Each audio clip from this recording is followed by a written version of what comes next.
কোনো ধৰনেৰ সেটেলমেন্ট নহব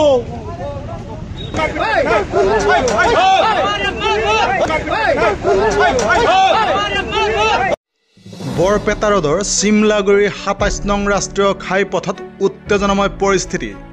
গো হত্যা বন্ধ কৰক, গৰুৰ চোৰাং চালান বন্ধ কৰক, জয় শ্ৰীৰাম ইত্যাদি ধ্বনিৰে কঁপি উঠিল বাক্সা জিলাৰ চিমলাগুৰি আৰক্ষী পহৰা চকীৰ ওচৰতে থকা ২৭ নং ৰাষ্ট্ৰীয় ঘাইপথ।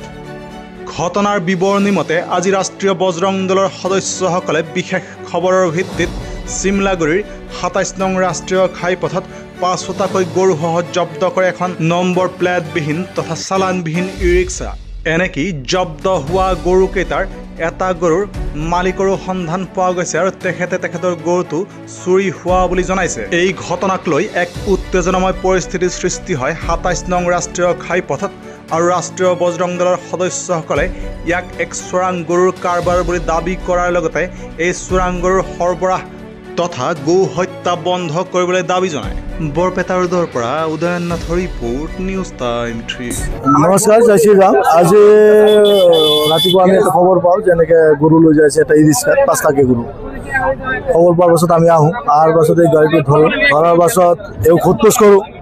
এটা সৰু ই ৰিক্সাত জোৰ জবৰদস্তি যেনেকৈ তেনেকৈ তেওঁলোকে ৫টা গৰু সোমাই কেনে লৈ যাই আছে। তেওঁলোকৰ তাতে কোনো ধৰণৰ কাগজ পাতি নাই, কোনো গৰুৰ মেডিকেল নাই, কোনো গাড়ীৰ কাগজ পাতি নাই।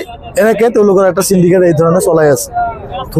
ধৰাৰ পাছত সোধ-পোছ কৰোঁ। ধৰাৰ পাছত ইয়াতে আমি ৰাষ্ট্ৰীয় বজৰং দলৰ কাৰ্যকৰ্তা সকলো আহে, আমি ইয়াতে ধৰ্ণাও দিওঁ। কিন্তু চিমলাগুৰি আৰক্ষী চকীৰ যিটো আমি ৰেছপন্স পালোঁ এই ক্ষেত্ৰত বিগ জিৰ'। এওঁলোকৰ কোনো ধৰণৰ ইয়াতে খবৰ নাই, এওঁলোকে কোনো ধৰণৰ ইয়াতে অহা নাই। যি নহওক, এই চক্ৰটো বন্ধ হ'ব লাগে। এইটো যিটো গৰুৰ মাফিয়া অবৈধ, সম্পূৰ্ণৰূপে অবৈধ। এটা গৰু চুৰিৰো, এই গৰুটো চুৰিৰ গৰু। মালিক ওলাই গৈছে, এইটো মালিক আছে ইয়াতে, মালিক ওলাই গৈছে, গৰু চুৰি ধৰা হৈছে। তেওঁলোকে গাড়ীৰ মালিক, গৰুৰ মালিক যিসকলে কিনি আনিছে বুলি কৈছে, তেওঁলোকো আছে ইয়াতে। চালান নাই, একো নাই, তেওঁলোকৰ তাতে একো নাই। গাড়ীৰ ড্ৰাইভাৰে নেচপাৰাৰ পৰা আনিছিলে, তেওঁলোকে কোৱা মতে গলাই মাৰি লৈ যাইছিলে গৰুকেইটা ৫টা গৰু। পৰহিও আমাৰ আন্তঃৰাষ্ট্ৰীয় হিন্দু পৰিষদ ৰাষ্ট্ৰীয় বজৰং দলৰ ফালৰ পৰা ভৱানীপুৰত ১২টাকৈ এনেকৈ গৰু ধৰা হৈছে। তো হিমন্ত বিশ্ব শৰ্মাই যিটো কৈ আছে যে গো মাফিয়াৰ বন্ধ হ'ব লাগে, গো হত্যা বন্ধ হ'ব লাগে, তাৰপিছতো যিটো এইটো এটা চক্ৰান্ত চলাই আছে এওঁলোকে, এইটো খুবেই নাই কিনে আপোনাৰ চিমলাগুৰি হয়। মোৰ এটা গৰু আছে, গম পালোঁ। মই আছিলোঁ মাজগাঁও বজাৰত, গৰু চাব গৈছিলোঁ। মানে মোৰ চুৰি হৈছে শুক্ৰবাৰে ৰাতি আনুমানিক 2টাৰ পিছত 3টা গৰু লৈছে চুৰি।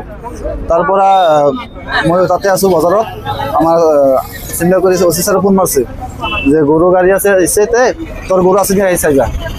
মই আহি চাওঁ, মোৰ এটা গৰু, দামদা গৰু, পোৱালি, সৰু পোৱালি। কেতিয়া চুৰি হৈছিলে? শুক্ৰবাৰে ৰাতি 2টাৰ পিছত।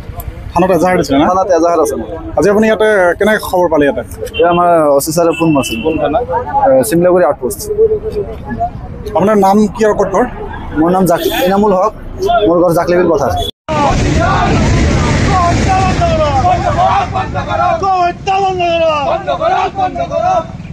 আপোনাক বহু জাগে গৰু